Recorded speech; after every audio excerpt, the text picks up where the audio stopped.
Hey folks, rinimt here, and welcome to the demo for Princess of Worlds and Princess of Worlds and is taking part in the Choose Wisely Festival 2025, taking place on Steam from December 8th through the 15th. So be sure to go check that out. This, among with many other games, are taking part, and it's a good time, especially if you like narrative choice-driven games. Anyway, let us start. Play demo! You played the demo for Princess of Worlds and woohoo! We got the only achievement! Chapter 1, The Awakening. So I believe it says voicing? This demo is an early access version of the game. It does not include additional content from the Kickstarter campaign. That content will only be included in the full release. Content warning. This demo contains offensive language and discussion of heavy topics such as addiction and overdose. So it might be a little self-censoring, I guess, for the language. The rain pours down into the ocean, filling it with itself and becoming part of something so much greater. Raising it to greater heights, it offers a salty taste to the gods in the night sky. Where do we go when we die? The ocean cries out to the sky above. Only time will tell. The sky responds, looking down upon its tiny child throwing a temper tantrum. This is no ordinary day in the Atlantic. Something sinister is abound. The waves rarely behave this way. Sirens blare from the crashing waves and foreboding atmosphere. 'Tis but a sign of things to come. There is no happiness here. All humans must drown. No life. No love. Doesn't make a difference to the ocean. More food for the fish. It loves those who inhabit it. Not appreciating foreign invaders, it remains steadfast in pushing those without the ability to reside away.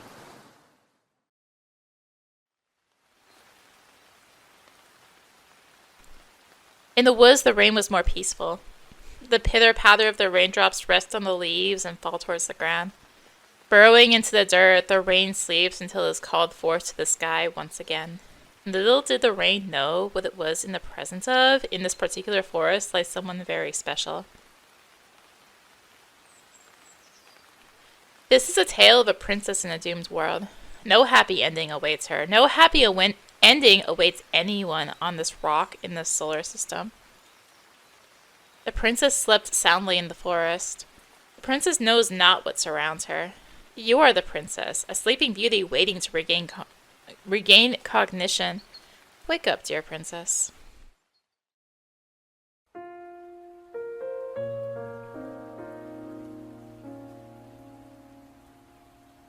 Enter her name. We will go with, surprise, surprise, Rinny. Enter? Enter. I had to find the right enter key. As you attempt to move, you find that you cannot do so. Numbness has taken over. Your body feels as if it is a statue. The only feeling comes from the tips of your fingers. Everything lacks such a feeling. You begin to panic. The feeling returns, so cold, so wet. Where am I? How did I even get into a situation like this? Wait, I remember now. It was those guys at the damn rock show last night. They must have laced this shit. I've never taken Numex and had side effects this severe. You move your eyes around looking for your purse, but it is nowhere to be found. This means your cell phone, wallet, and other belongings are gone. The only thing they left behind was an empty bottle of pills. You don't recognize the brand. As if things couldn't get any fucking worse for me right now. They must have stole my purse when I was unconscious. Okay, well, I guess the self-censoring when I'm reading it, but, you know, the voice actors could say it. Guess I'll deal with that situation later. First, I need to stand up and get out of the rain.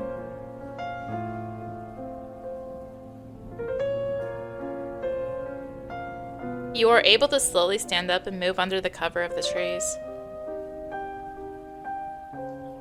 Everything is in so much pain. Your head is pounding. Feels like it is about to explode. Take cover and wait for rain to end. You decide to sit down and wait for the rain to stop before trying to go home. Being able to make that journey right now doesn't seem very realistic. Numbness. Current state, numb. 80%. I was starting to think the rain would never end. Thank goodness. This is a really quiet. After a long time of waiting, the rain comes to pass. Is there? Voice volume is all the way up, so... Your body's extremely cold, so you cannot feel your skin at all. You won't last much longer out here in the cold night.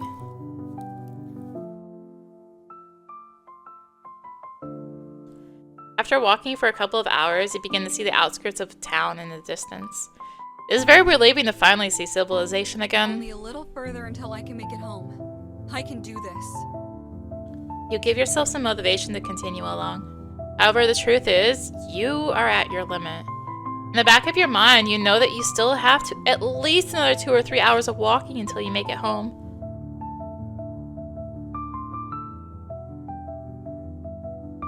As you walk through the countryside, you notice a house that still has its lights on.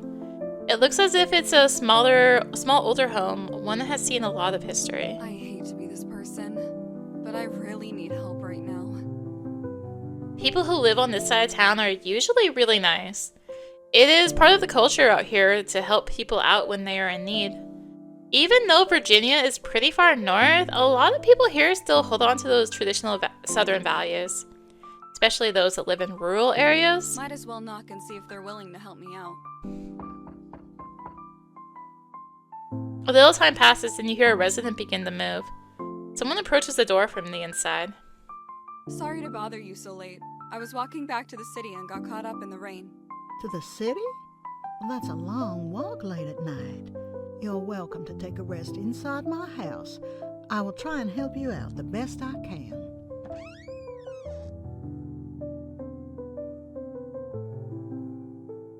The woman's house looks just as well lived in as the exterior.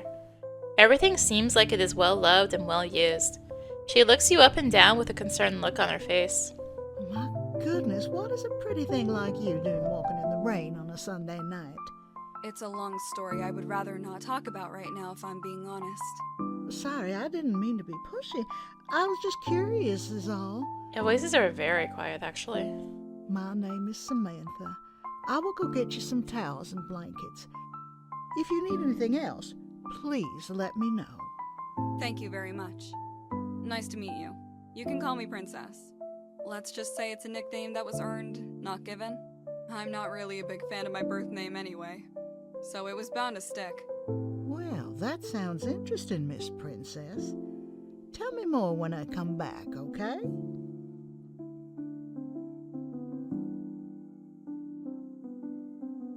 Samantha is heading toward another room in the house.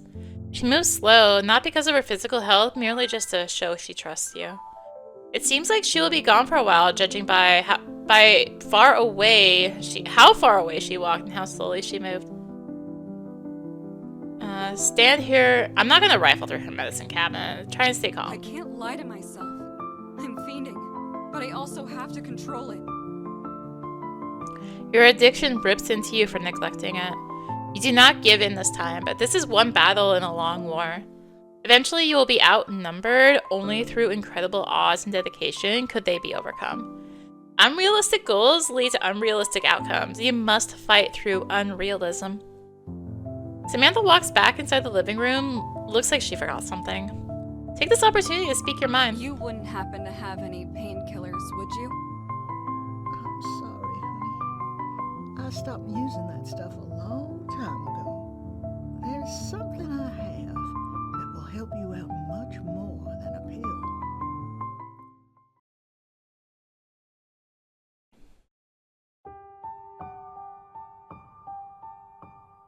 Samantha?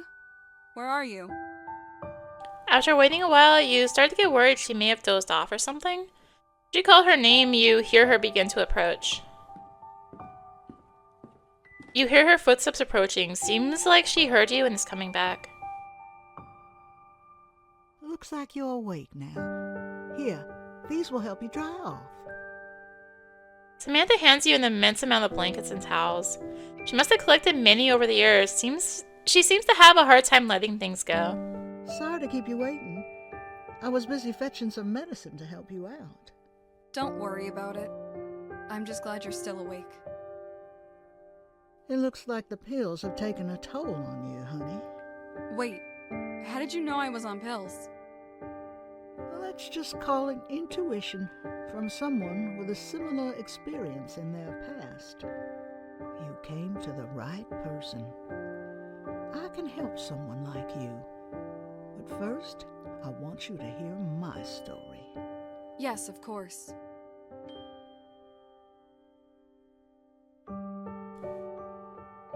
Samantha begins the story talking about her upbringing. She was born and raised in South Carolina in a small beach town.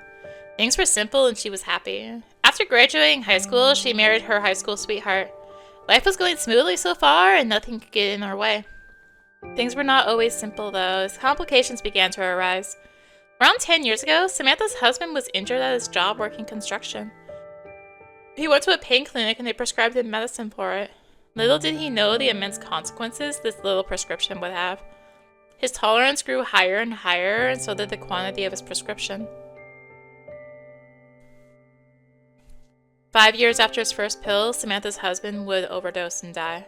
Samantha had picked up on the habit as well, but swore to stop once her husband passed away.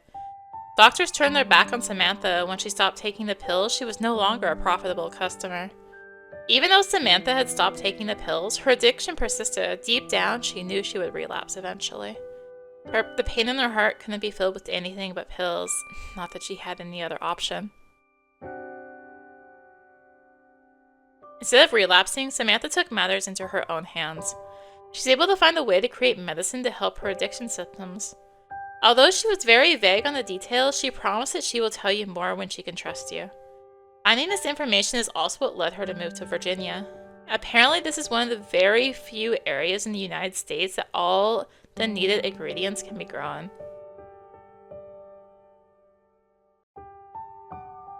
I'm so sorry. You've been through so much. Losing someone to addiction isn't something I would wish on my worst enemy. It is still the most difficult thing I have ever been through in my life. The past is the past, though. Nothing I can do to change it. What I can do is change the future. Is that why you started creating your own medicine? Yes, but I can't share it. If they find out, then they'll prosecute me for distribution of illegal drugs. An awkward silence fills the room. You can tell this is a battle that Samantha has been fighting in her head for years. The reality is that anything that cuts into the profits of modern medicine will never be promoted or allowed to exist. Any threat will be outlawed or exterminated by the great forces of capitalism. Money over morals is a lesson learned through hard-earned experience, not just from her, but many others like her. Even if I cannot publish my discoveries, that doesn't stop me from being able to help people like you. So can I? Yeah, okay. I want you to have a sip of this, as long as you promise to keep this a secret between us. Oh. Samantha walks over and picks up a strange-looking green liquid in a small bottle that she had set down on a nearby table. As she presents it to you, it gives off an incredible aura. You can tell that it took a lot of effort to create. Sure thing. I trust you, Samantha. I won't tell a soul. You begin to drink some of the medicine. It tastes very strongly of earth. You can feel the many different herbal ingredients smoothly flow down your throat. Your body relaxes like it never has before. You begin to feel as if you are being pulled into a dream. A dream which becomes more and more vivid with each passing moment.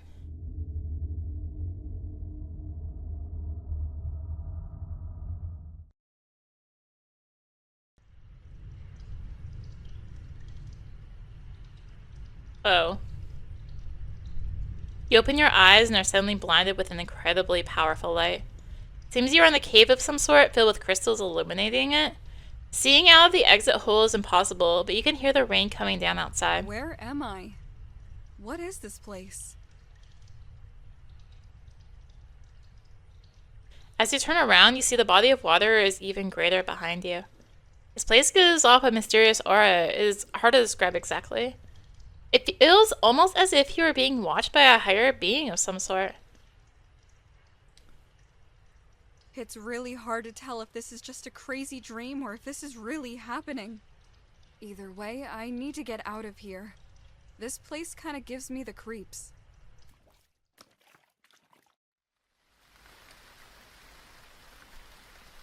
After exiting the cave, you see a long path going into some mountains covered with forestry. What is going on? This can't be real. The rain is even colder in this place than the forest you woke up in before heading to Samantha's. Although the world seems like a faraway place from wherever you find yourself now, rocks float in midair above you as if held up by some supernatural magical force. With no other options, you follow the path into the mountains.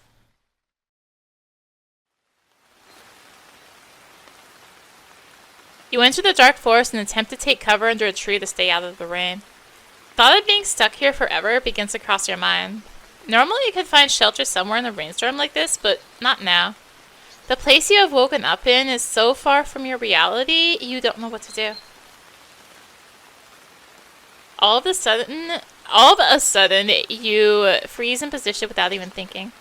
Something is surely watching you now. You can just feel it. You attempt to silence your panicked breathing and calm down. Whatever is close by should leave you alone if you don't alert it. Whoa. Run away.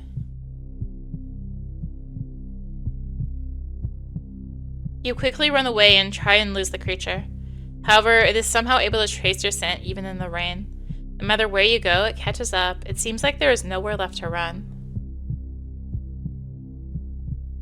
The creature finally catches sight of you and does not hesitate for a moment. It immediately changes direction and begins to pick up speed. The kill is within sight, no need to hold back now.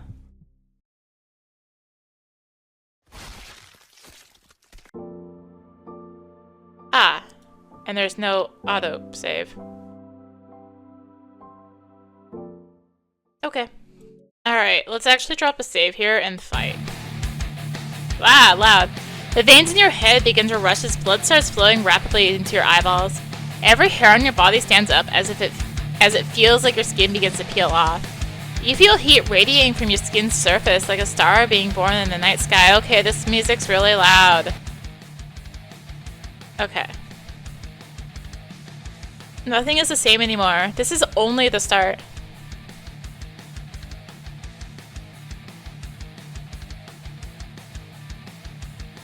Time freezes. Your body begins to float in the air.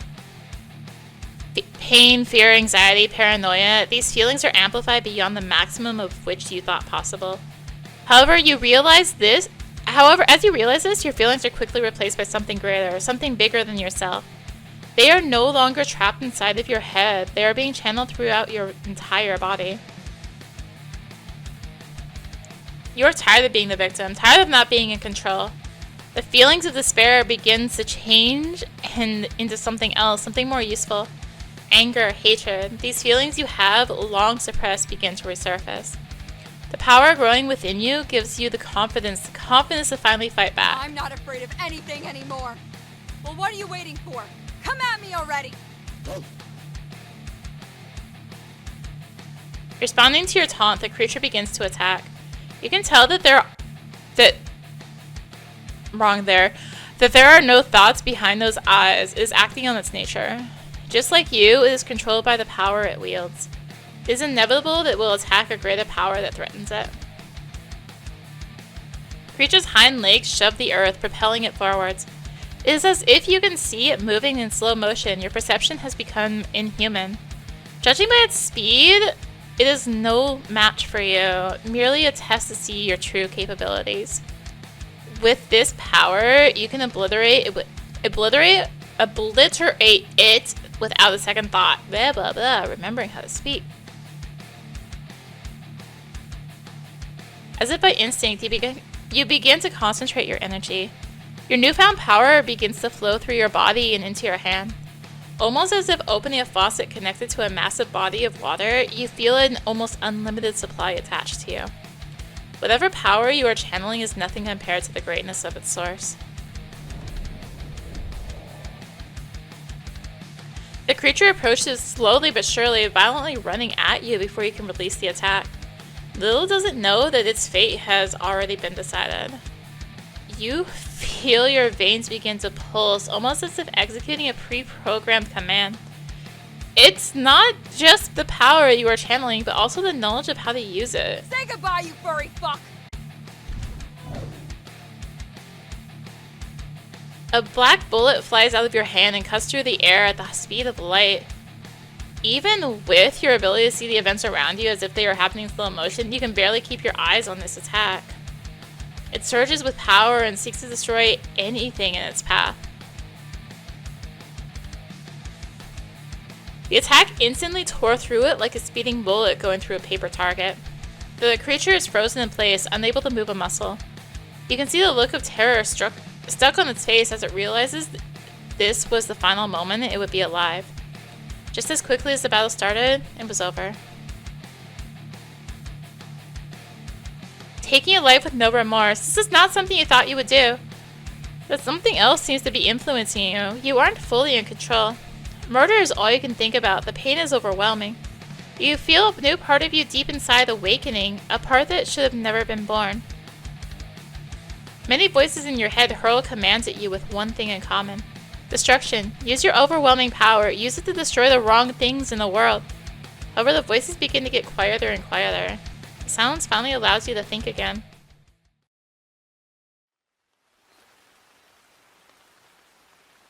Just as quickly as the creature was killed, it vanishes from this world. So many unexplainable things happening at such a rapid rate. Your negative thoughts begin to rush back into your brain, going back home to where they belong. As you look down, you can see that you are slowly transforming back into your original form. You are right back where you started, in the forest, in the rain. All alone, just as you always have been, with a feeling of dread and solitude that overwhelming you. The darkness inside of you begins to vanish and is replaced by sorrow as your power fades away. I can't do this anymore! I give up! Guess I'll be stuck in a goddamn forest for the rest of my life! In whatever fucked up world I've somehow ended up in! Numbness, 90%. Suddenly you feel a mysterious energy surround you.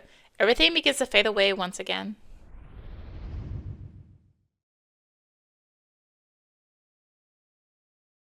It seems your prayers have been answered. Although you have not returned to your home, but have been transported to an even more unexplainable place than you were before. You stand inside of a massive castle, judging from the silence it seems devoid of any people. However, everything is far too clean for it to be abandoned, so where is everybody? You are incredibly powerful, I must say. Ah! You feel a ghost-like presence as they step out in front of you after watching you from behind. Usually you're really good at detecting people around you, but they completely took you by surprise. Something about them seems completely inhuman. You can't put a finger on what makes you feel this way. It's more of a gut feeling. Just curious. What type of magic was that? Magic? Is that what I was doing? You don't know about magic? That must have been your awakening then. They begin to look flustered and fall silent for a moment. You can tell they are processing a lot of different thoughts, deciding on the best course of action. Firstly, my name is Kusunohime. I'm the goddess of vegetation and am responsible for governing all life on Earth. Secondly, you have a lot to catch up on. I'm going to guide you to my sacred library to do so.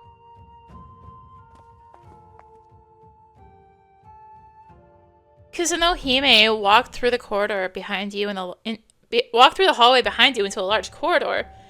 They walk in a hurry, although you don't see any reason you have to be in one. You're just happy you aren't getting attacked or rained on. At this point, you will take what you can get. You aren't going to ask any questions. Kusunohime walks over to the desk on the right side of the room. They grab a book from inside one of its drawers and then walks over to you. Looks like your spiritual energy is low. You do not have much time left to remain in this world.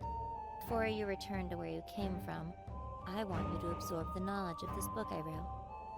It will teach you the basics and we can go from there. Kusunohime uses some sort of magic and the book begins to emit a strange light. As you look into it, your vision fades away and you begin to have a flood of knowledge into your brain. When the world is first created, so is a place called the spirit realm. Although it exists in a separate dimension, it is connected to the life on its original planet. The gods and spirits of that world reside in the spirit realm, and they govern all aspects of it. The spirit realm for Earth used to be vibrant and full of life. That was until the Void arrived. The Void arrived to Earth's spirit realm around 2 years ago, surrounding it in darkness. With its arrival, it brought an army of evil spirits. With its arrival, it brought an army of evil spirits with it, which waged war with the divine. One by one, the gods of this world were captured and fed to the Void, being farmed for their spiritual energy. The only god who survived was Kusunohime, who went into hiding and assumed the role of all the gods in their absence. The Void is an evil spirit that has the power to travel to different spirit realms and consume that world's spiritual energy. Once it consumes enough energy in that planet's spirit realm, it then transports itself into the real world. This requires an incredible amount of energy and takes many years to do so, but once it happens, all life is instantly consumed. Once it sucks the planet dry, it moves on to the next in an endless cycle. The Void here on Earth is nearing completion, meaning that unless it is defeated, it will destroy all life on Earth in approximately 6 weeks. No planet has ever been infected with the Void has survived or been able to destroy it. As you can see, things are not looking good at all. But not all hope is lost. I've been hiding in this underground secret base to analyze the Void and may have found a weak point.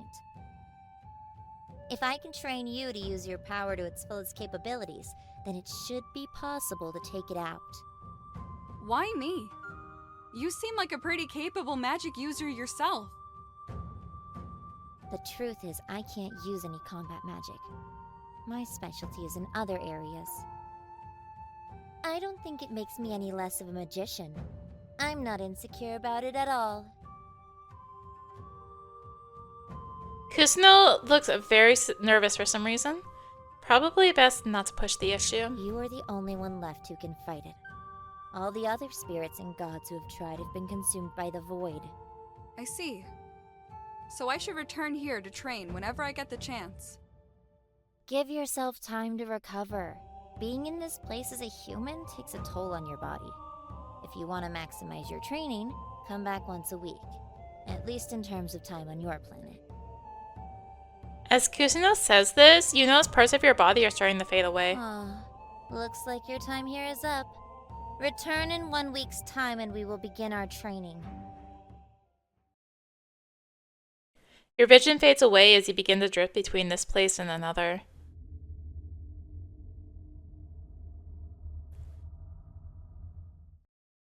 Do you want to save? Yeah.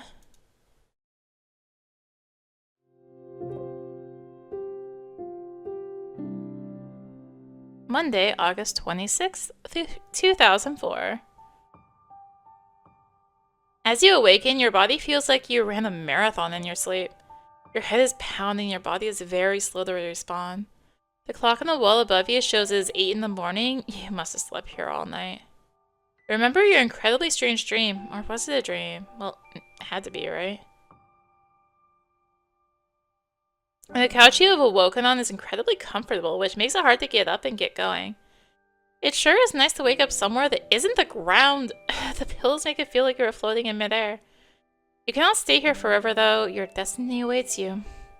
Objects at rest tend to stay at rest. The only way to change that is an outside force. Push yourself up and get your day started. You wander into the living room, still foggy in the head from a very rough night. The lines between dreams and reality are barely real at this point. It feels like you're floating around and watching yourself from a third-person perspective.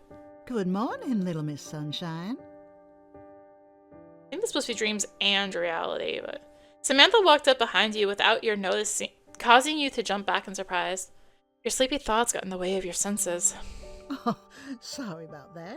Didn't mean to startle you. I was just checking up on you is all. It's okay. I have just been really jumpy lately. It's not your fault. Looks like the remedy had a very strong effect on you. Your side effects are a lot worse than mine were. Side effects? What are the side effects? Well, the normal ones are minor muscle fatigue and drowsiness, but instead it knocked you out cold. I had the strangest dream ever. Must have been the medicine at work then. Hopefully, since the side effects were stronger, the medicine will be stronger as well. You will still have cravings, but they will go away as long as you take a dose once a week and stay off the pills. Once a week. There's that once a week again. You're not in agreement to stay off the pills, but something still seems wrong. It feels like you're forgetting something important. Oh shit! Today is my first day at work! I totally forgot!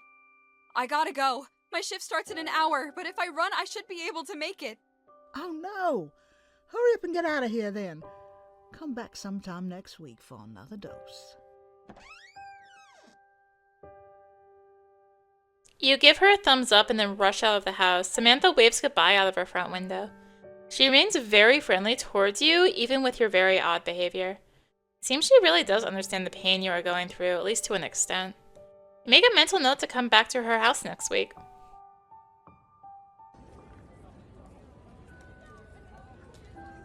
You are able to quickly run through the outskirts of town and into the city. Although your body is in immense pain, you push through to make it on time to the coffee shop. You are in shock you even got hired in the first place, given your horrific resume and lack of any good references.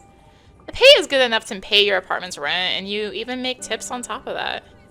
If it wasn't for this job, you were most likely going to get evicted soon. You make it to the coffee shop, appropriately named Coffee, with minutes to spare. That is the very blandest font for coffee I've ever seen. The shade from the tall buildings nearby provides some much-needed cooling. The summer heat is in full effect this time of year. Looking at the window, you see your reflection and are horrified. It looks like you were hit by a truck and fell in a puddle of mud. Take a moment to fix your appearance as best you can before walking in.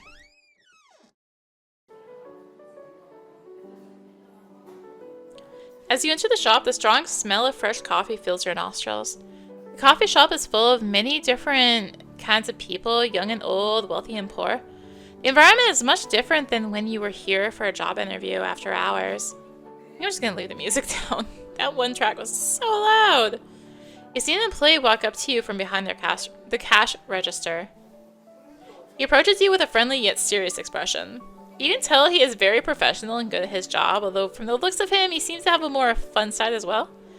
He is also pretty nice to look at. Maybe that is why you were thinking about him so much? Excuse me, miss.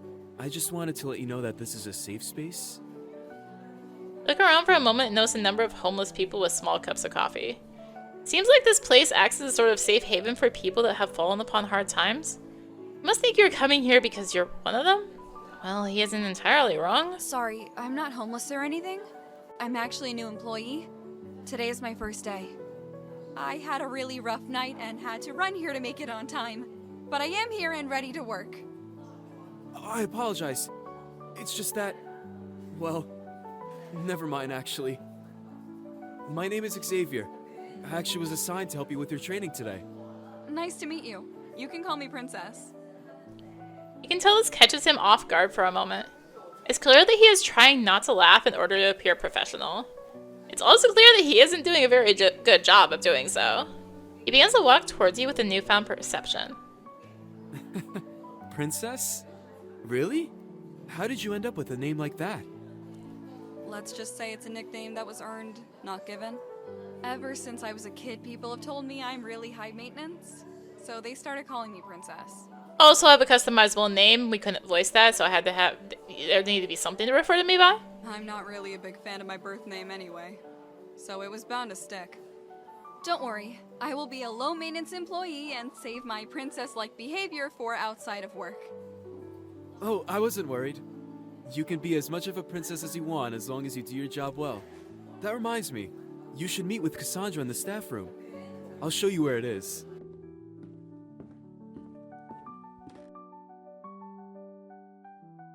As you walk into the staff room, you immediately see a woman named Cassandra sitting at a table half asleep.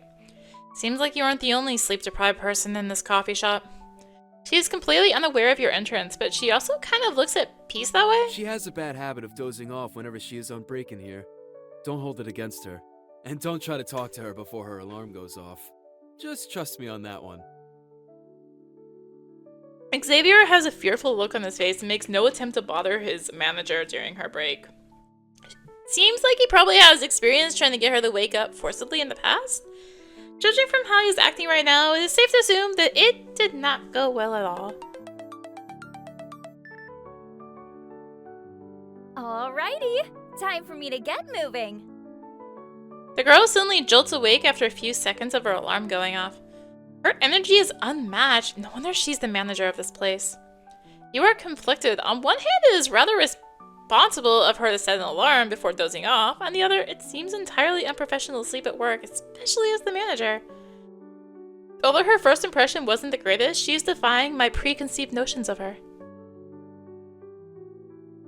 You must be the new employee. My name is Cassandra. Nice to meet you. Cassandra jumped up out of her sleepiness and brightened up immediately, showing off her infectious smile. She has a certain aura of positivity that seems to touch the hearts of those around her, including you. People like this usually annoy you, but since she is your boss, you choose to let it slide and keep an open mind, at least for now. Also helps that she is undeniably beautiful. Yes, she told me people usually call her Princess, which she prefers. Aw, that's so cute! Welcome to the coffee shop, Princess. I'm the manager here, so I'll be showing you the ropes today. Xavier, could you back out and cover the front? I will take it from here. Xavier hurries back to the busy coffee shop after giving you and Cassandra a reassuring smile. As he leaves, Cassandra approaches you with a confident look on her face. We are a bit understaffed, and the shop is busy, so a lot of your training will be learning while doing. Is that okay? That works for me, I guess. Great!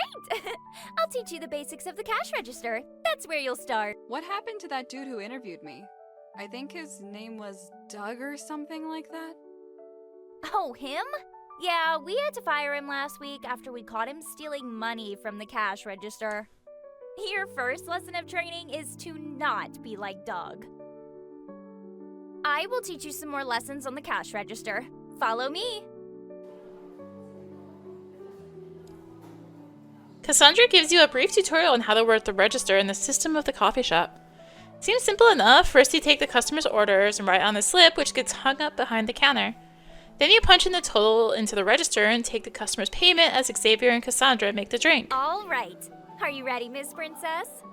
Yeah, I've worked the register at some of my past jobs. I feel pretty confident. Be careful though. Some of our customers can be very difficult and will get very angry if you mess up their order. That's okay. Difficult customers aren't anything new to me either. Perfect. I'll have you start with this customer. Don't be afraid to call me or Xavier over if you have any questions.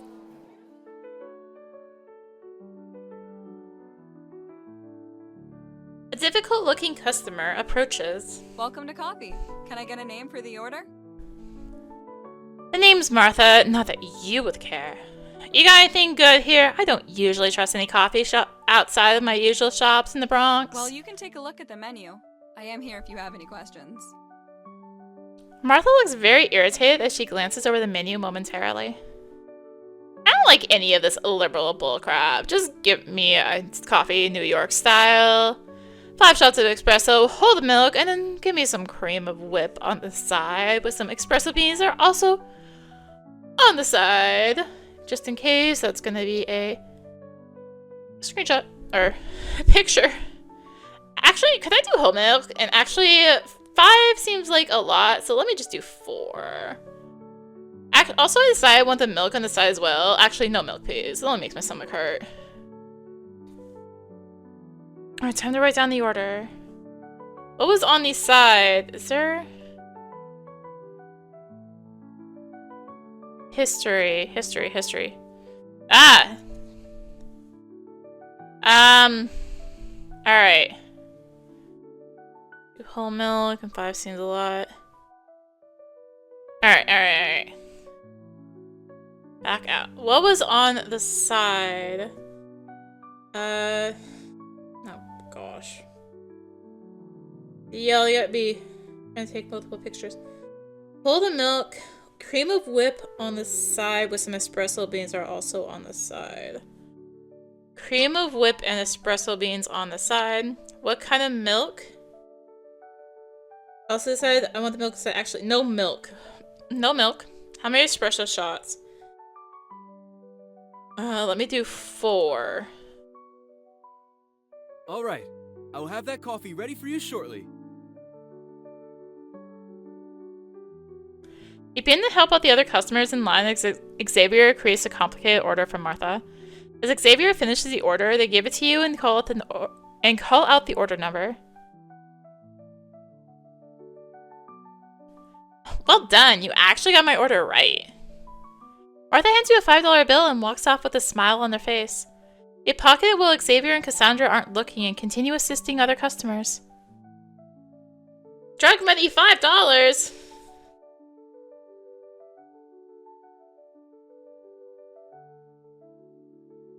A difficult-looking customer approaches. Welcome to coffee. Can I get a name for the order?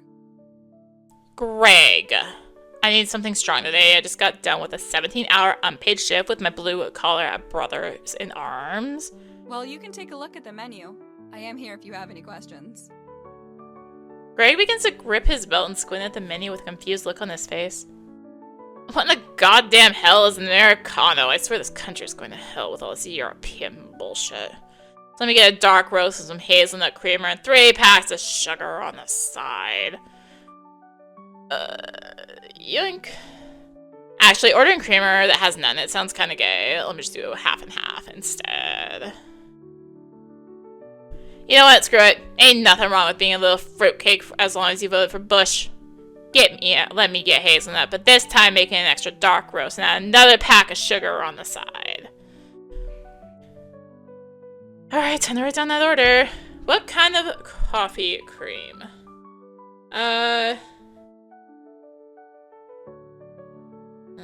Hazelnut. Actually, no creamer. Actually, yes, hazelnut. Make it extra dark.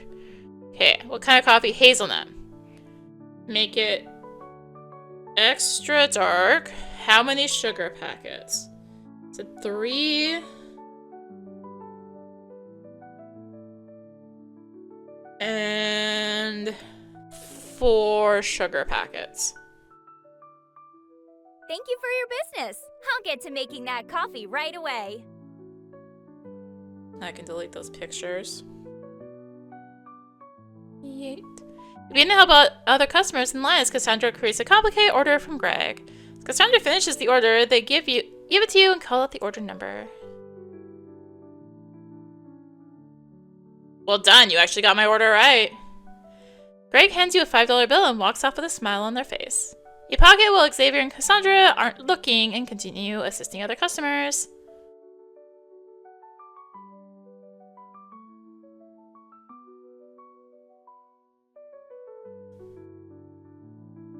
Difficult-looking customer approaches. Welcome to coffee. Can I get a name for the order? Phone is ready. My name's Holly. I'm in a big hurry to get to a meeting, so can we make this quick? Terry texted me his coffee order and asked me to pick it up. So let me see what he said. Holly pulls out her cell phone from a holster in her belt and flips it open. She begins to push buttons extremely slowly until she finally reaches the screen she wants. Then she opens her purse and begins rummaging around for her reading glasses. For a few minutes, she finally finds them and begins to read out the order. Okay, Terry said he wants a chocolate lavender macchiato with 3 shots of espresso. But he texted me to also include the fact that he wants caramel drizzle on the left side of the cup. She texts again, actually doesn't want it on the left side of the cup or the...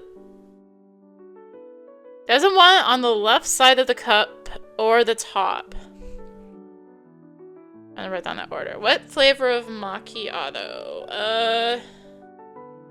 Chocolate lavender. That sounds like a allergy nightmare for me. Actually, yeah. Well, I guess it'd be lilac. Lavender's also pretty bad. Anyway, chocolate lavender. How many shots of espresso? Sure. 3 extra shots of espresso. Which side of the cup is caramel drizzle? Wants to include the fact that the caramel drizzle on the left side. Doesn't want it on the left of the cup or the top, so it'd be the right and bottom. Thank you for your business. I'll get to making that coffee right away.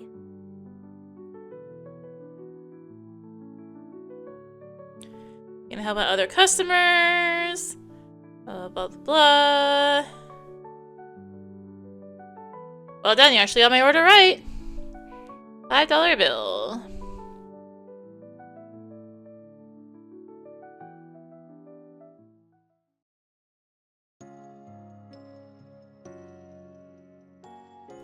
Today felt like one of the longest shifts you have ever worked. The customers kept coming at all hours of the day. Before you know it, the shop was closing for the day. You help Cassandra and Xavier with closing duties as the evening sun beams in through the windows. Eventually, they tell you to go home and congratulate you on an awesome first day.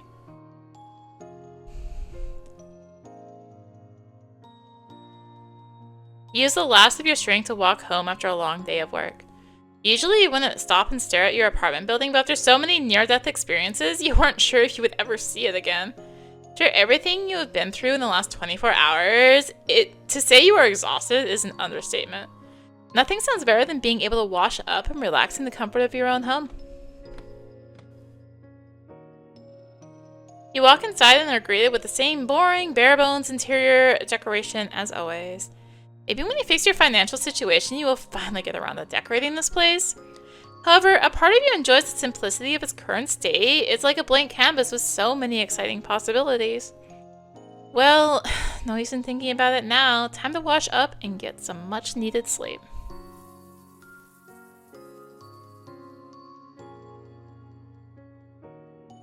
After showering and putting on your pajamas, the sun has set completely. The darkness of the night feels comfortable now that you are able to rest easy in a familiar place. You climb into bed and get ready for another day of work tomorrow.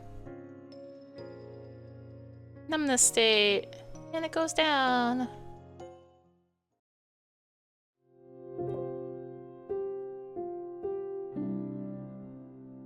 Tuesday, August 27th, 2004.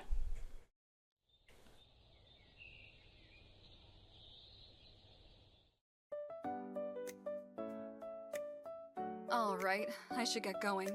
I need to head to work soon. You climb out of bed and are greeted by the bright morning sun shining through your window.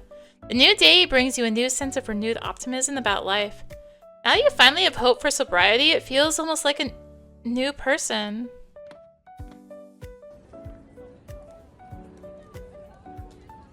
You head on over to coffee for another shift. The Jefferson City downtown is busy with adults heading to work and children heading to school. Everyone is headed somewhere that they don't really want to be, but that's just how life is. If you let the negative thoughts get you down, you would just rot in bed all day, every day. Sometimes it's worth it to push yourself out of your comfort zone. You return to a place you only left a short while ago. The morning sun shines on the tinted windows and reflects the city. Who knows how many customers you will have today, although it isn't too busy outside. As you walk inside, you see only 2 customers. Looks as if business is much slower today than it was at this time yesterday. You look around and then you notice someone familiar. Xavier is cleaning some tables in the corner of the shop where nobody is sitting. You can tell he's been working hard because of how intense his focus on the task is. His dedication is admirable. It seems like he genuinely enjoys the task of cleaning. That says a lot about a person. They are dedicated, loyal, and trustworthy, at least in your opinion. You debate on whether or not to talk to him. He seems like he is really in the zone right now. Talk to him? Hey, Xavier. Nice to see you again. Oh, what's up, Princess? Sorry I didn't notice you. I was locked in on this. It's good to have you back. I was worried you would tap out after such a busy first day. Mama didn't raise no bitch. Well, you still have to prove that to me. Anyone can last one day. Think of it as a challenge. Show me you've got what it takes to be a coffee employee. Xavier gives you an assured look that you return with a smile that says, challenge accepted. It's hard not to keep staring deep into his eyes. They hold so many wonders behind them. You feel a sense of warmth inside of you. Looks like he is going back to focusing on cleaning. You remember to go talk to Cassandra before she thinks you are late to work. As you approach the staff room entrance behind the bar, you spot Cassandra walking out of it. She heads towards you looking as friendly as always. Hey, Princess. You got here right on time. As you can see, we're a little slow today. Tuesdays and Thursdays are always like this, but that makes it the perfect time to clean. I pulled up a list of tasks on the laptop in the staff room. Go pick one and get started on it. As a part of you naturally wants to talk back at people who give you orders, but you refrain from doing so. For one, this job actually seems pretty chill. Nothing you've been asked to do seems unreasonable. Also, something about Cassandra makes you actually enjoy getting bossed around by her. Some explicit scenes with her in a powerful position over you run through your brain, but you ignore those thoughts before you get too worked up. Cleaning task. Deep clean the windows. Wipe down the windows. P.S. I couldn't read it in time. Looks like you have a choice of either cleaning dishes or wiping down the windows. There is a note with 2 phone numbers attached to the side of the computer. These must be Cassandra and Xavier's phone numbers. You take it and put it inside of your bra for safekeeping. All right. What tasks Because should I God do forbid today? we have pockets. I'm gonna save. Let's do the windows. You walk outside and begin wiping down the windows. The summer morning weather feels nice on your skin. You slowly clean while people watching, everyone heading to work. This is very relaxing. You're glad you picked this over washing dishes. Woohoo! My numbness went down.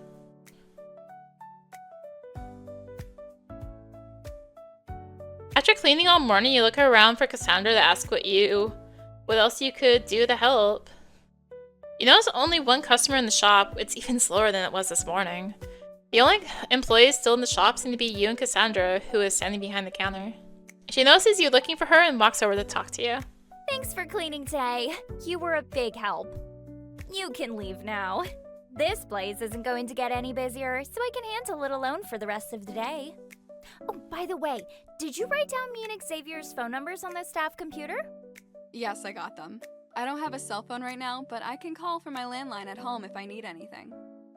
Sounds good. Don't be afraid to give us a ring if you want to hang out. We are a tight-knit family here at Coffee. We have another busy day tomorrow, though, so be here and ready to go by 7. Don't worry, Cassandra. I won't disappoint you. You give Cassandra a confident-looking grin and a thumbs up, which seems to amuse her. Her eyes sparkle as she lets out a laugh at your corny response. She seems to really enjoy talking to you, but it's hard to tell if she treats everyone this way or if she's being extra nice to you in particular.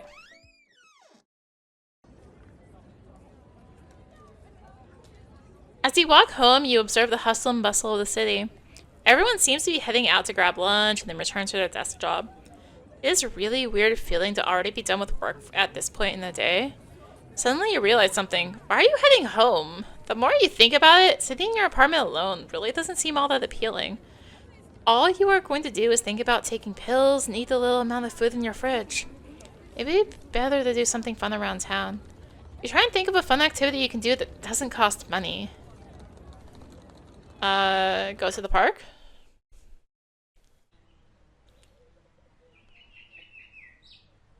After walking to the park, you are entranced with the sounds of nature. Taking a seat on the bench, you decide to take it all in for a moment. The birds chat in the trees as kids play around in the grass fields. You feel the wind blowing your hair side to side as it switches directions. As you people watch, you see someone wave in your direction. You awkwardly turn around to see if they could be looking at someone behind you, but nobody's nearby. They begin to approach you, and as they do, you begin to recognize them from your past. Princess! Wow, I never thought I would run into you here of all places. Do you still go by that name? I remember you getting mad when I called you your real name once. Yeah, I still prefer not to be called that. Princess is just fine. I'm sorry to ask this, but what was your name again? Oh, that's no problem. It's Jane. I wouldn't have expected you to remember that. We hardly knew each other back then. Her name begins to uncover some forgotten memories stored in the back of your head. You remember her from your high school. She was a grade above you and was in the marching band and science club. Needless to say, she wasn't exactly Miss Popular. However, you remember her being well liked by her peers. Well, I actually just graduated from Virginia University. I got a job here as a junior environmental scientist. I've only lived here for a month, but I've enjoyed it so far. What about you? I had no idea where you went after you dropped out. There were a lot of rumors. Yeah, I figured. Well, here I am. I wouldn't say I'm thriving by any means, but I'm surviving. Well, I can't imagine how hard it must have been to live on your own at only 16. You are very brave. Even though you only spoke a couple of times before this, Jane seems to genuinely care about your well-being. This is hard for you to process. It's crazy to think about how different your lives have turned out.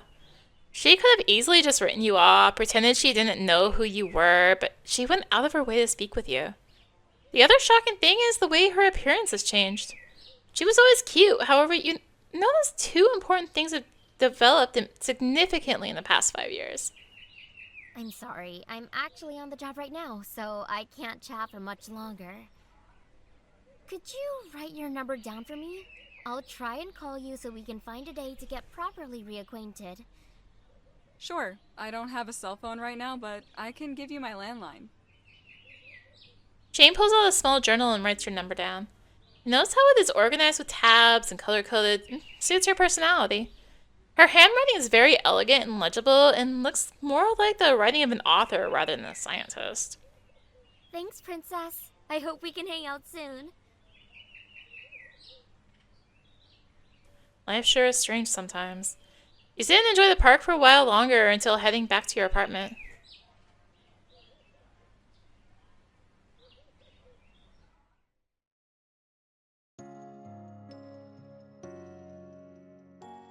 After getting home, after catching up with Jane and you relax for a while in your living room.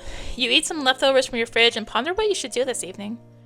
Still a good amount of time until you usually go to bed and still have a fair amount of energy. I should give someone a call and see if they want to hang out. You consider your options, not that there is that many. Many friends have come and gone throughout your years in the city. You exchanged numbers with Jane today, but you also don't want to call them this soon and seem desperate. Your best bet is to call either Xavier or Cassandra. They said they would be down to hang sometime. Who would you rather hang out with? Seems to be 4. Do Cassandra. After thinking it over, you decide to give Cassandra a call. You remember her number from the note in the coffee shop's laptop, the one you put in your bra? Somehow stuck around in your memory, perhaps for a reason, because you put it in your bra? Hey, Cassandra, this is Princess. So remember when you said I could call you to hang out? Yeah, of course I do. I'm so glad you finally did. I'm actually headed to the West Side Bowling Alley. Do you want to meet me there? Yeah, sure. That's actually pretty close to where I live. That works great then. I'll be there in around 20.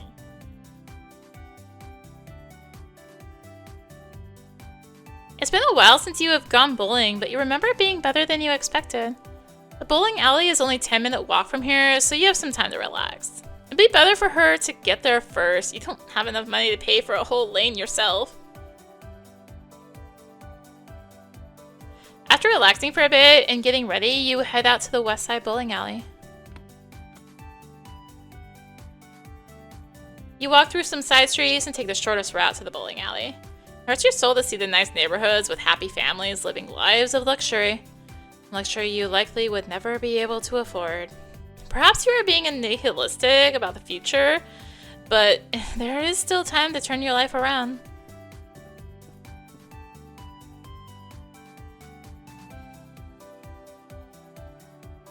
After a short walk, you arrive in the historic district.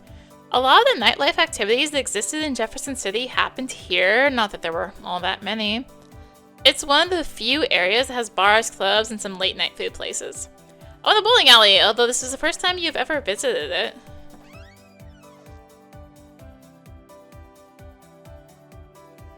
After walking inside, you rent some shoes and then spot Cassandra already at one of the lanes. Seems like she is a little anxious just waiting around for someone all by herself. Understandable enough, there are some scary looking dudes around here. After you rent shoes, she sees you and waves from a distance as you walk toward her. Hey, Princess! I'm so glad you could come! Are you ready to bowl? Yeah, of course. It's been a while since I've done this though, so don't judge me if I suck. I could give you some pointers if you want. I really love bowling, and I've been doing it my whole life. We should get started. We only have this lane for an hour, and I want to try to get 2 games in. You take a seat and Cassandra takes her turn first.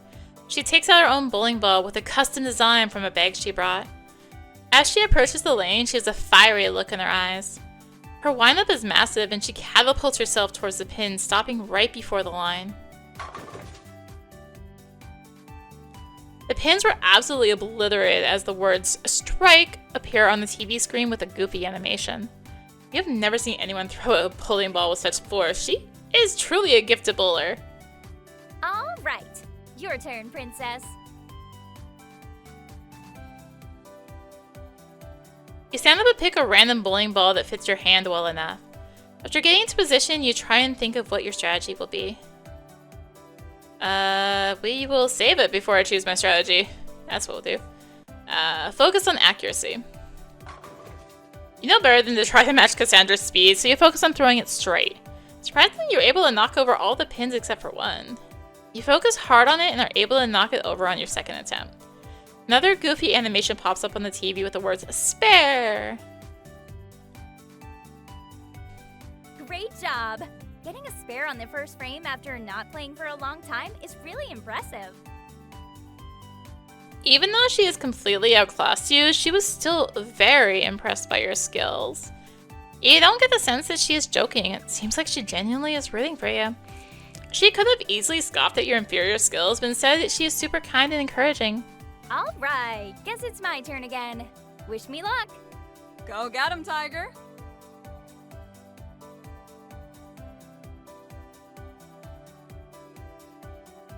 You continue to bowl for the next hour and have a lot of fun together. The whole bowling alley begins to watch as Cassandra bowls strike after strike. Everyone is left in awe. Put a lot of pressure on you, but you were able to put up a respectable 140 points. Cassandra ended up scoring an astonishing 275 points, almost twice what you got. Aw, man. Looks like we don't have time for another game. That's fine, actually. To be honest, that was one of my best scores ever. I think we should celebrate instead. I'm gonna go get some beers from the bar. Do you want some? I'll pay, of course. Sounds good. Cassandra flashes an approving smile at you and then heads towards the bar.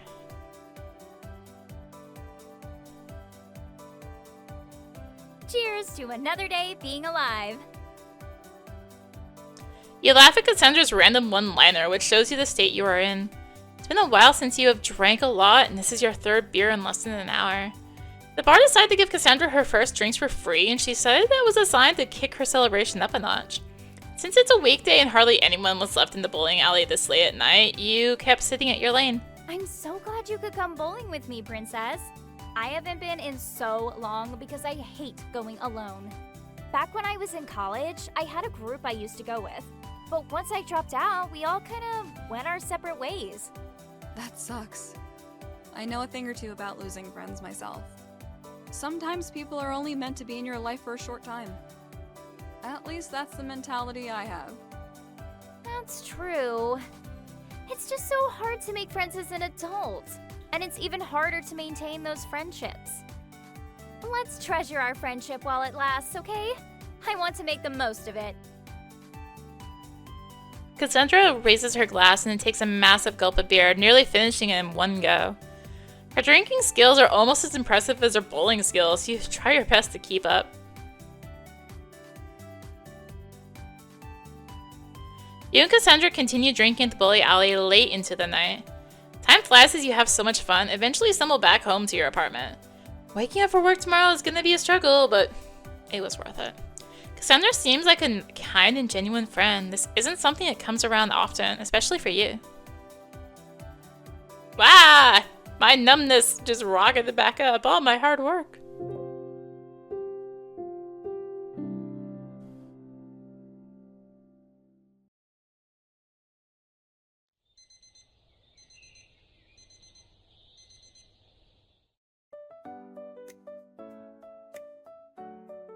You wake up bright and early at 6 a.m. No need to dilly-dally, you decide to get ready and head to work.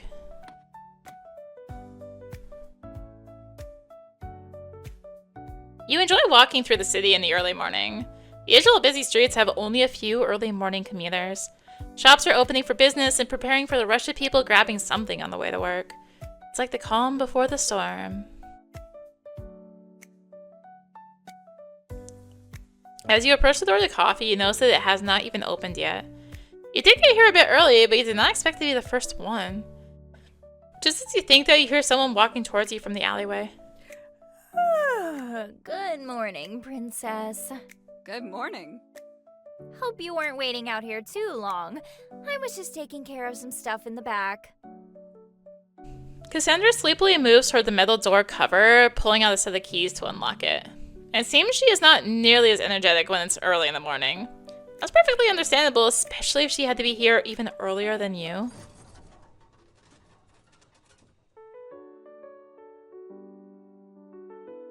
You enter the shop and are surprised to see everything set up already.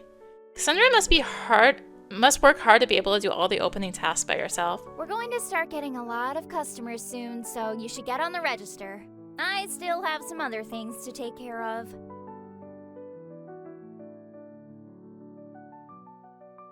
Ah, I missed the history. What was it? Cassandra heads off to the staff room as you head over to the cash register to prepare for the wave of customers. Just as you do that, you hear the entrance door open. A difficult-looking customer approaches. Welcome to coffee. Can I get a name for the order?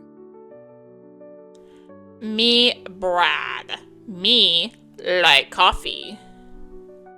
Brad takes one of the to-go menus and looks at it with a blank expression on his face. You notice that his eyes are bloodshot red, and he also has a syringe stuck in his arm, dangling around like a dog wagging its tail. Brad hungry. Brad's so hungry. Brad puts the menu in his mouth and begins to chew on it. Brad want black roast. Brad want big pop, small cup. Coffee, big Brad want biscuit. Brad stops chewing the menu. This must be a sign that the order is complete. Alright, time to write down the order. I did not take picture. Alright. Black roast, big coffee, and small... I can just take picture of this.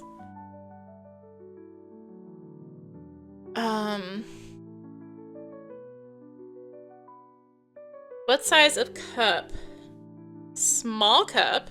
What kind of coffee? Black roast? What?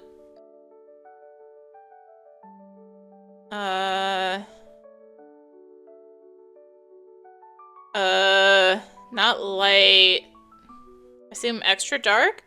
On the side, he wants a biscuit. I hope that's right. Thank you for your business. I'll get to making that coffee right away. I don't know coffee terms. You begin to help out the other customers in line as Cassandra creates a complicated order from Brad.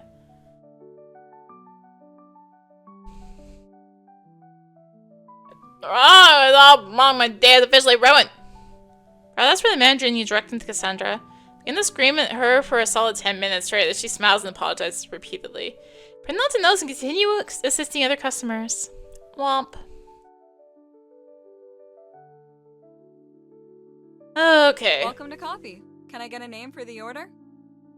Hello, my name is Harrison, but I prefer to be called by my spiritual name of Dr. Ajacharvanias Yethalikani Killington IV. She'll take a look at your wares.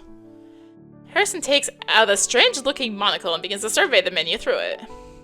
Preposterous, this menu has no class, no style, and nothing. Refuse to stoop so low as to choose one of these horrendous options. Said I shall have you, my humble servant and slave, of my command, choose a small drink for me. It must be dairy-free, gluten-free, vegan, have no GMO products, or any unnatural ingredients. Make sure to pick a drink with class as well. I don't want to be mistaken as a commoner. Harrison crosses his arms and waits for you to come up with an order for him. Alright, time to write down the order that we didn't really get. Also, I took a... What kind of drink? Oh, God, help!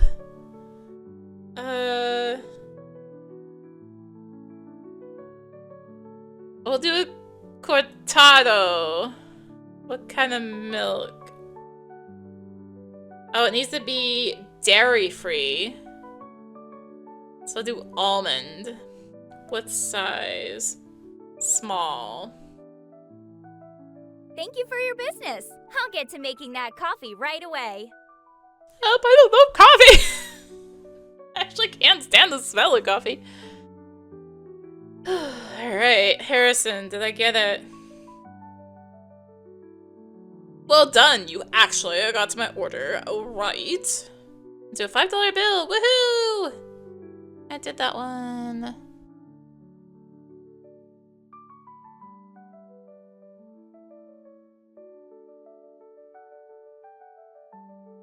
What I got? Difficult looking customer. Welcome to coffee.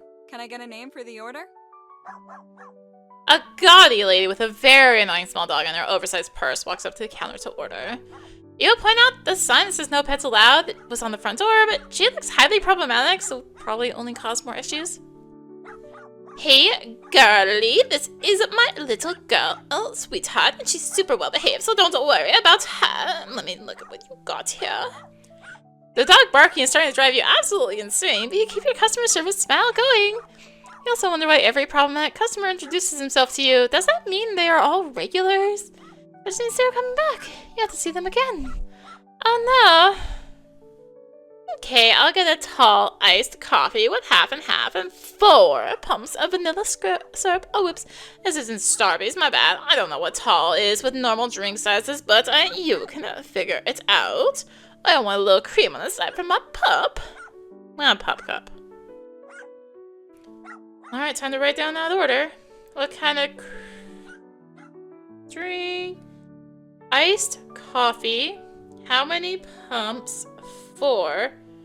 What was the size? What is tall? I don't know! Is it large? I think tall... It says grande is extra large, right? I think? Too large. Thank you for your business. I'll get to making that coffee right away. I'm probably about to be yelled at. Alright. It's wrong, it's all wrong. Blah, blah, blah, blah. It was wrong. Wrong size. As the rush of customers finally ends, you take a look around. Looks like it's already evening again. And the nice part of working a busy shift is that the time goes by incredibly fast. Bad part is that you are completely exhausted. After finishing up your closing tasks, you say goodbye to Cassandra and Xavier and head home.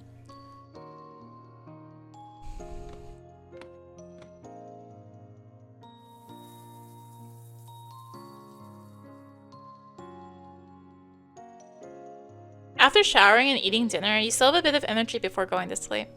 Well, actually, not really, but you'll be damned if you go an entire day without doing anything for yourself. It forces you to will the energy into existence.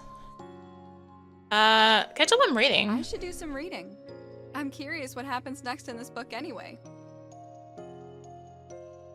You begin to read a novel while curling up into bed. It's super comfortable, which also makes it really hard to concentrate on the book. Eventually, you drift off to sleep with the book in hand. See that? So my secret to reading in bed is to sit in the position you can't fall asleep in. And then I start getting tired and I lay down. I'm like, oh wait, oh no. Reading's over. That's how you read in bed, though.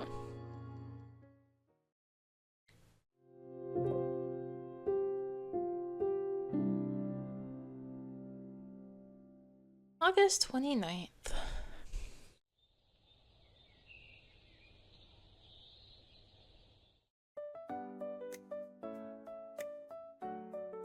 You wake up around 8 a.m. Luckily, your shift doesn't start as early today. It's really nice to be able to wake up before your alarm goes off. After getting ready and eating a small breakfast, you head out to go to work.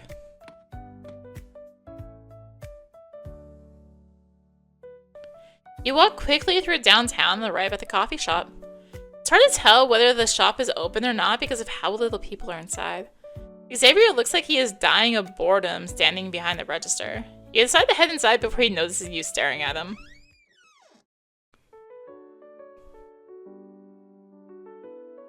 As you walk in, you say hello to Xavier and an old man slowly sipping his coffee in the corner.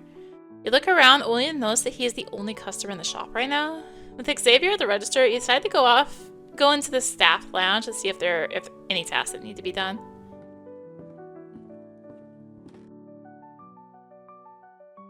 Looks like Cassandra is taking an early break, probably because of how little there is to do right now. You can't tell if she's sleep deprived or just a very sleepy person in general.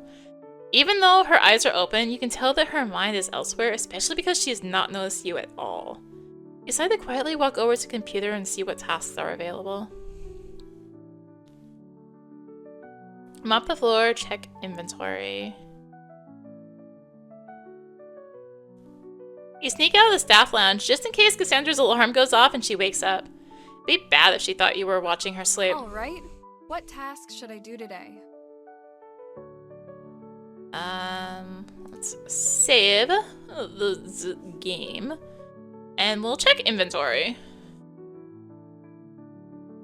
You pick up the checklist from the supply closet and begin doing inventory on all the supplies behind the coffee bar. I actually like doing inventory, okay? I'm weird. Even though it seemed like an easy task, you quickly realized would be much tougher than you expected. That's why I like inventory. You have to count so many things: cups, espresso, coffee beans, syrups. The amount of supplies needed to run a coffee shop is truly astounding. You were able to finish the inventory eventually, but you developed a headache in the process. No.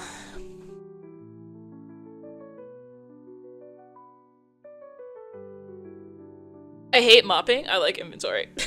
Therefore, after completing your cleaning task, you decide to take your lunch break.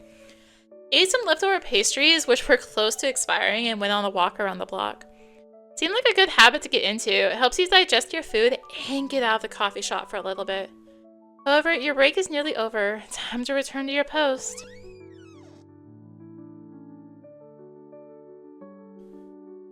Looks like nothing much has changed. The shop still seems to be slow on business.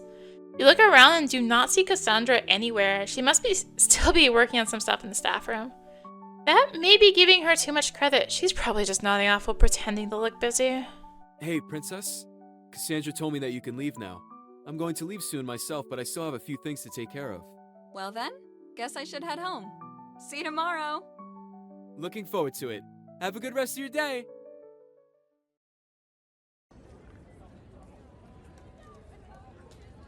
You begin to walk toward the direction of your apartment. However, you begin to have second thoughts, much like the last time you got out of work early. I already visited the park. Perhaps I should take a walk around the city? Now seems like as good a time as any. I guess that makes sure you do both. After walking around town for a while, you wander into an upscale convenience store. Usually you like to grab a snack and sit at a table and people watch through the large windows. Today you kind of just wandered in here on a whim. You already ate some leftover pastries at the coffee shop. It has been a while since you have been here though. The only reason you came here before was because it was close to your previous job. As you walk up and down the aisles looking at the new items they have, you notice something. A man is looking at you through the corner of his eye. Once he sees you notice this, he begins to approach. What's a fine lady like you doing here all by yourself? First of all, that has got to be one of the worst pickup lines I have ever heard. Second of all, I'm shopping for groceries. Is that really so strange to do alone? Good old talkie, by the way. Okay, you got me. That was a super lame line. I just couldn't think of anything better to say. The name's Felix. Let's just start this conversation over again and pretend I wasn't being a creep. Your harsh words didn't even seem to faze him in the slightest. You can't help but be impressed. Most men throw up the white flag and retreat immediately when you extend your claws, metaphorically, of course. However, he's different, which means either he's a complete bonehead or his confidence is just on another level. Probably some mix of both of those things. Okay, I guess I'll give you one redo. Try asking a more normal question this time.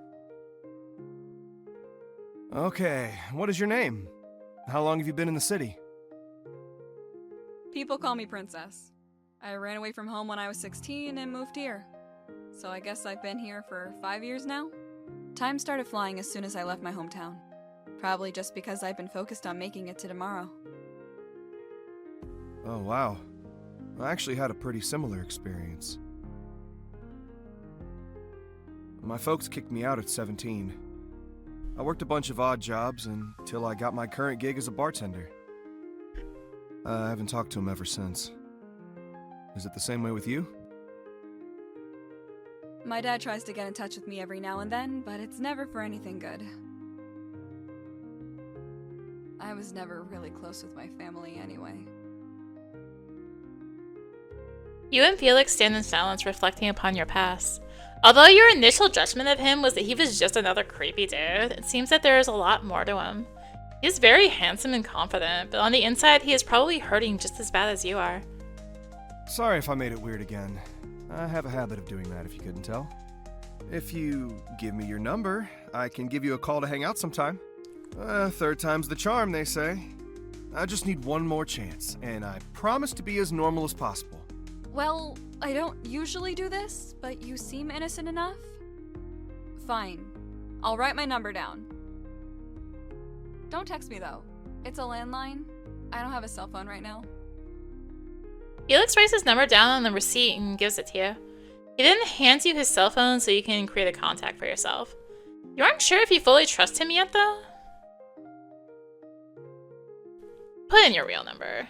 You decide to not put a fake number in. Your instincts tell you he's actually a good guy, he just seems to be horrible at first impressions. Thanks! I promise you won't regret this.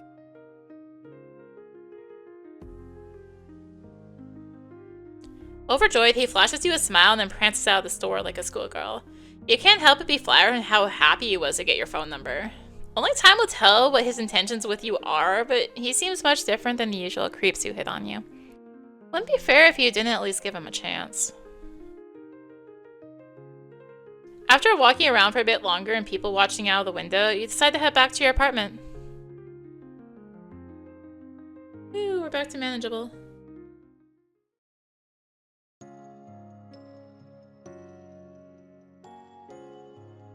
After getting home, after catching up with Felix, and you relax for a while in your living room. You heat up some frozen food from your freezer and ponder what you should do this evening. As you do this, you think about visiting one of your friends. I should give someone a call and see if they want to hang out. Alright, so I cannot choose Cassandra this time. Let's do Xavier. Thinking about it, you decide to give Xavier a call. Remember his number from the note in the coffee shop's laptop. Stuck in your memory for some reason, because you still put it in your bra and then never did anything with the note? Hey, it's me. I was wondering if you were available tonight to hang out. Princess? I was hoping you would call. Yeah, let's hang. Here, write down my address. You can come game with me in my dorm if you want. That sounds fun, actually. I'll get ready and head over.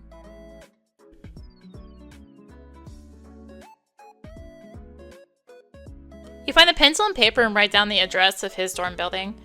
Next, you find your trusty map of the city and sketch out your route. You can't help but wonder if someone will invent something easier in the future to make this process far easier. Nah. Probably not. Directions are complicated. No chance. God, remembering when I was trying to give someone directions to my house and there was like this triangle because the street like curved, so and it was trying to tell you to go right over this the triangle divider of it instead of doing the curve. Like, no, that's not a straight street. So what are you doing? After relaxing for a bit and getting ready, you head out to the University of Jefferson. The fresh night sky is surprisingly cheerful as compared to the darkness of the late night. Light bounces around the streets as the moon shines down. Moon, shine down! Wait. Wrong game. You can't help but feel cheerful as you stride through the city.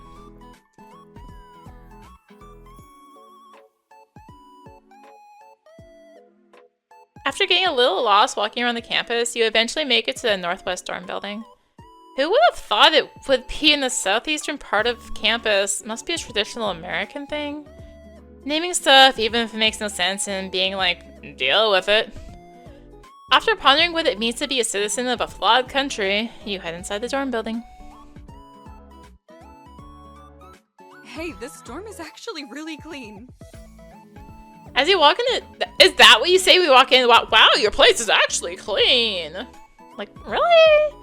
So, as you walk into Xavier's dorm room, you can help but be in shock at how well maintained it is. Boys in college usually have disgusting dorm rooms. If you're lucky, they wash their bed sheets once a year. This one is one of the cleanest you've ever seen, by far. Well, I don't just clean at coffee, you know? It's like therapy to me. Whenever I start thinking about the future too much, or how I'm gonna afford tuition here, I clean. It helps take my mind off things. What about you? What do you do?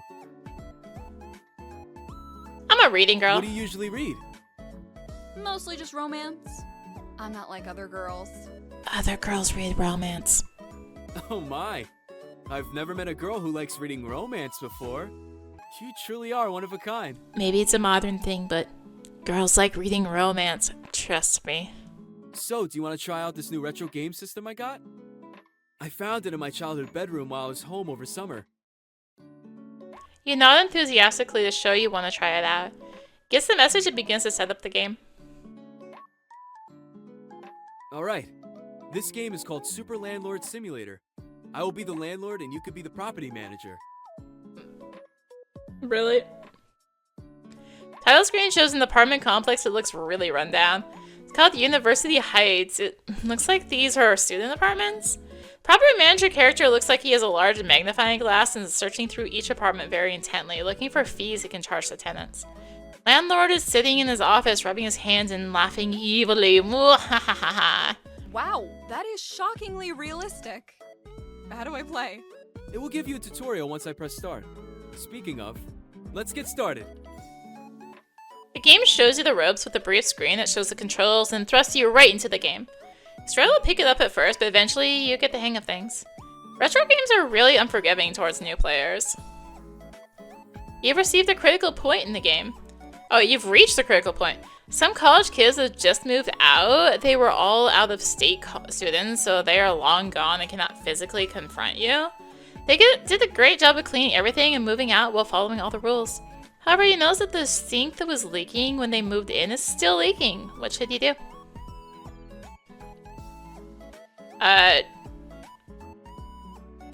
Where's option 3 of suck up to the fact you didn't fix it before they moved in? And fix it yourself. Charge them to fix it. You call them and tell them you are charging them extra for it, and shockingly, they are very upset by this. They threaten to sue you, but luckily they are college kids, so they definitely are too broke to afford that. Xavier had already double-checked to make sure none of their parents are lawyers. Oh, yes, princess! We just got a huge score bonus from that. After playing for a while longer, you finally reach the end and your score is displayed on the screen. Whoa, nice job! You did really well, especially considering it's your first time playing. Once I figured out the basics, I started doing better. I used to be a big gamer in high school. Do you want to play again? Sure, why not? You and Xavier continue playing games late into the night. Time flies as you have so much fun, you almost forget you have work tomorrow. After heading home to catch some last-second sleep, you think about your relationship with Xavier. So many exciting adventures await with him, it fills you with happiness. Woohoo! Our numbness is dropping. This is the end of the demo. Thank you so much for playing, and please continue supporting Princess of Worlds End. We here at Waco Studios have poured our heart and soul into this project, so it means a lot for you to have played, so really thank you so much. Please wish list and share the game and go check out Choose Wisely Festival with anyone you may think would be interested. So yeah, there was a bit more in the Kickstarter demo, but this is just the base Steam demo. So thank you for watching. If you enjoyed the video, consider tossing a like, comment, subscribe. Maybe click the bell for notifications. Also be sure to check out the description below. Various links, social media, Discord. Come hang out, get notifications there as well. Also, be sure to go check out Choose Wisely Festival, which this is taking part in over on Steam. Taking place December 8th through 15th, 2025. This, along with many other games, are taking part. Discounts, demos, stuff to wishlist. So go check it out. It is a cool time for a lot of choice-driven narrative games. So thank you again for watching. And until next time, this is rinimt signing out. Bye!